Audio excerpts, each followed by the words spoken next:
Quick demonstration on inflating air mattresses. We have these handheld inflators. They're just trigger operated.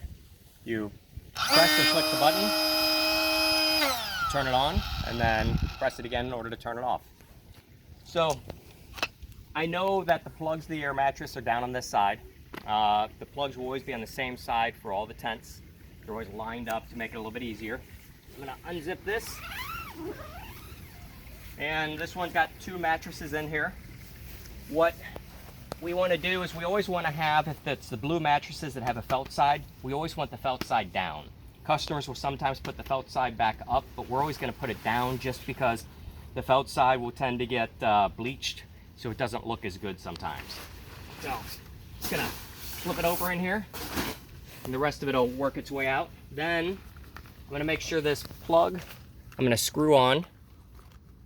Now it's screwed on. Now I'm going to pull this little tab here, and then I'm going to grab one of the inflators, stick it right in here. I'm going to hit the plug. Before I do, I don't want to have this upside down because this is where it sucks the air in.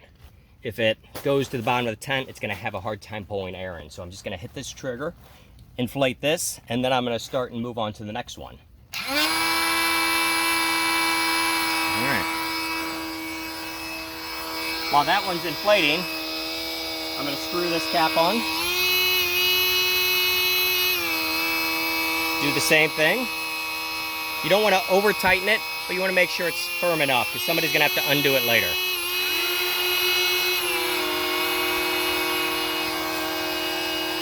We'll wait for a second. By taking 2 of these with you, you can do 2 of them at the same time, which makes everything go just a little bit quicker.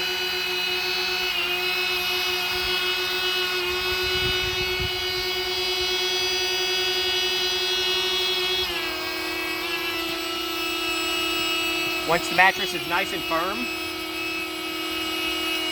you turn it off. Then you'll take this little plug, push it right in there. It's a one-way valve. Then we'll just slide this over here. This one's about ready also. You give it another minute so it's a little bit firmer. You always want to get it pretty much as firm as you can because we're inflating them during the heat of the day. Take that. If there were some dust or dirt, which you'll start to see after a few days of use, you'd want to take this afterwards and just blow it into the corner. That way all the dirt's kind of in a corner. We don't clean the tents, but if we can at least get some of the dirt in the corner, and by only taking a few seconds, it's a good thing to do. Other thing you want to avoid is don't step in the tent. If you need to get in there to grab it, you can kneel, pull it out, but stepping in will get your grass in there and just get the inside of the tent dirtier for the customer. Once we're done with that, come through here, we'll zip this up, and then we'll move on to the next one. Zipping it up will just keep the bugs out. Unless it's going to rain, we leave these open, which allows a little more air circulation. That way the tent isn't quite as warm on the inside of it.